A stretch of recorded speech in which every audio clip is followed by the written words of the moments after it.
Hi, hello, నమస్తే, vanakkam. Welcome to my channel. So, ఈరోజు మనం మాట్లాడుకోబోయేది దసరా సీజన్లో రాబోయే సినిమాల కోసం.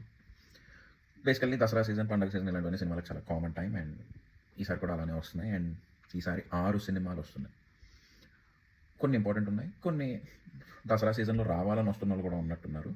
మాట్లాడుకుందాం, అందరి గురించి మాట్లాడుకుందాం. సో ఫస్ట్, ఛానల్ సబ్స్క్రైబ్ చేయండి ఇలాంటి రెగ్యులర్ వీడియోస్ కోసం, సినిమా అప్డేట్స్ కోసం.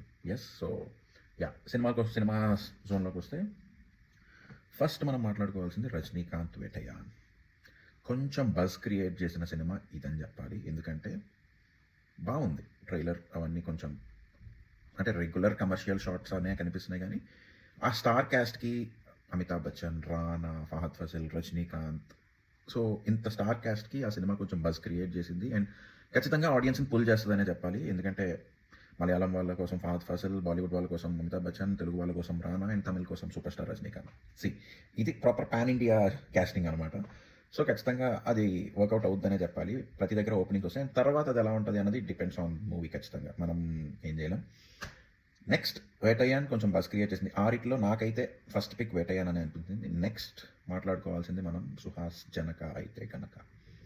చిన్న సినిమాగా స్టార్ట్ అయ్యి కొంచెం బజ్ క్రియేట్ చేసింది. ఆబ్వియస్లీ దిల్ రాజ్ ప్రొడక్షన్స్ అంటే ఆ బజ్ ఉంటుంది, అది బాగా వాడుకున్నారు. అండ్ దసరా సీజన్లో ఇది one of the biggest release అని చెప్పాలి. సుహాస్ కెరియర్ కూడా ఇది చాలా పెద్ద రిలీజ్ అనే చెప్పాలి. జనక అయితే కనుక ట్రైలర్ అండ్ ఆ స్టోరీ లైన్ కూడా కొంచెం ఇంట్రెస్టింగ్గా అనిపిస్తుంది, which is very much connected to modern youth.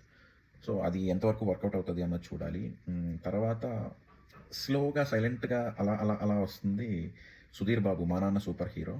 ఇది కూడా ఒక ఫీల్ గుడ్ కమర్షియల్ సినిమాలా అనిపిస్తుంది. అంటే కొన్ని హెవీ సినిమాలు చేసిన సుధీర్ బాబు మంచి నీట్గా ఒక ఫీల్ గుడ్ మూవీ, ఒక చూడచక్కటి చిత్రం, కుటుంబ కథా చిత్రంలా అనిపిస్తుంది మా నాన్న super hero. So that is one film. And the other thing, ఇంకా ఈ 2 సినిమాలు బజ్ క్రియేట్ చేయలేకపోతున్నాయి, చేస్తే బాగుంటుంది.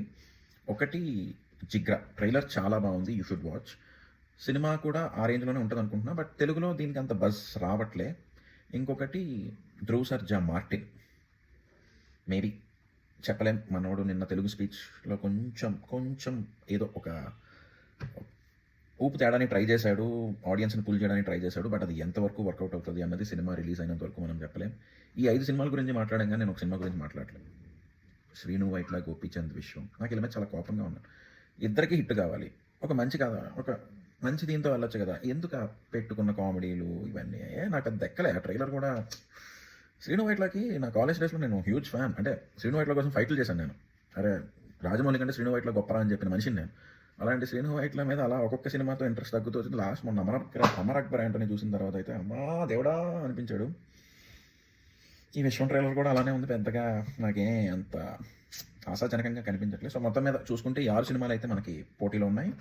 వేటయాన్, జనక అయితే కనుక, మా నాన్న సూపర్ హీరో, జిగ్రా, విశ్వం, మార్టిన్. ఇది మై లైన్ అనమాట. ఇలా నేను ఒకవేళ 6 సినిమాలు చూస్తే ఈ వరుసలో చూస్తా. Definitely I start with Vettaiyan ఖచ్చితంగా. ఎందుకంటే బాగుంది. బట్ నాకు తెలిసి ఈ దసరా బ్లాక్ బస్టర్ అయితే మాత్రం జనక అయితే గనక అని అనిపిస్తుంది. ఇఫ్ ఎనీ కేస్ వేటయాన్ ఎక్కడైనా ఫెయిల్ అయితే జనక అయితే కనుక ఊపందుకుంటాడు ఖచ్చితంగా. ఎందుకంటే నాకు ఆ లైన్ బాగా నచ్చింది. సో మీరేమనుకుంటున్నారు, మీ ఒపీనియన్ ఏంటి అన్నది కమెంట్ సెక్షన్లో కమెంట్ చేయండి. That's it for today. Keep watching.